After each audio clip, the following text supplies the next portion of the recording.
with coverage you can count on. This is the Erie News Nowcast. Good evening, everyone. I'm Haley Potter. Thanks for joining us for tonight's edition of the Erie News Nowcast. School students in Warren County will now have to wear a mask in school, at least for the next week. This comes after a federal judge implemented a temporary restraining order today, ordering that parents can no longer sign a waiver for their child to not wear a mask. The only exception is if they have a doctor's note. 9 parents filed a lawsuit against the Warren County School District. The parents argue by signing a waiver to exempt their child from wearing a mask, it goes against the mask mandate put in place by local and state health departments. The school board put this new policy in effect on September 13th, and some Warren parents want all children to be masked. The attorney for the parents said this case could have an effect on other schools in the state as well.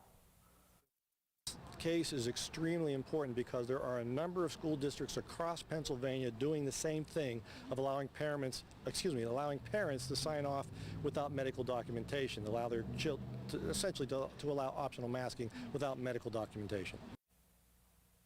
An evidence hearing and preliminary injunction is set for next Wednesday, October 13th at 10. Defendants will need counsel and witness testimony is expected.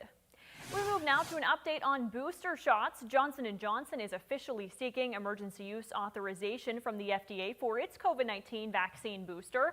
The drug maker released a statement Tuesday morning saying it has submitted data to the FDA that shows a booster dose increases protection to 94% against moderate to severe COVID-19 reactions.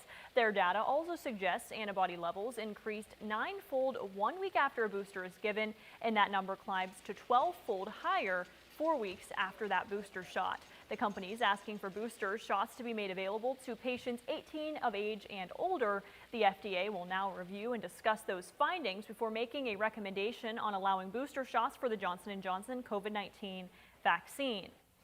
And speaking of vaccines, the State Department of Health is asking Pennsylvanians to get their annual flu shot before November. The acting physician general visited a medical center in Mechanicsburg today to talk about getting flu shots. While there, the physician general said that every flu season is different, but the flu presents a serious health threat and it's important to be vaccinated.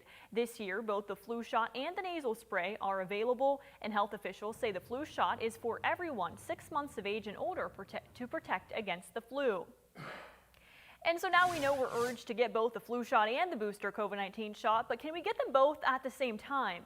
That's a popular question being asked right now, and Erie News Now has your answer. According to epidemiologist and Erie News Now contributor Dr. Becky Dawson, it's safe to get both vaccines at the same time, meaning you can go ahead and get them both even on the same day. Now, this is a change from earlier this year when it was suggested by the CDC to wait at least 14 days in between your vaccines. After extensive clinical experience giving both vaccines, the Center for Disease Control and Prevention supports giving vaccines together.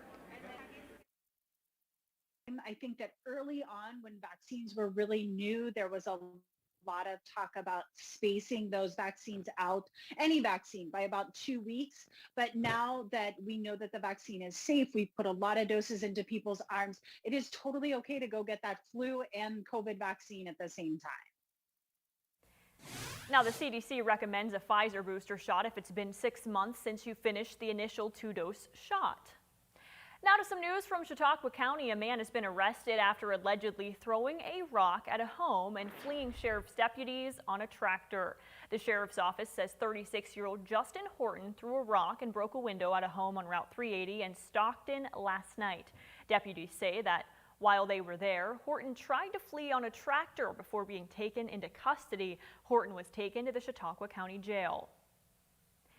The popular game of Cornhole is coming to downtown Erie. An announcement was made earlier today by Erie city officials. Plans for the flagship City Cornhole League include registration to start on October 15th. It's $100 per team, and the league will be open to teams of 2 people. The league is set to get underway on October 18th and run for 6 weeks on Mondays and Wednesday nights. So we're really looking forward to bringing people downtown to have a lot of fun, and by the end of November, Flagship City Food Hall will be opening, and the winner of the playoffs championship will get a gift certificate to Flagship City Food Hall.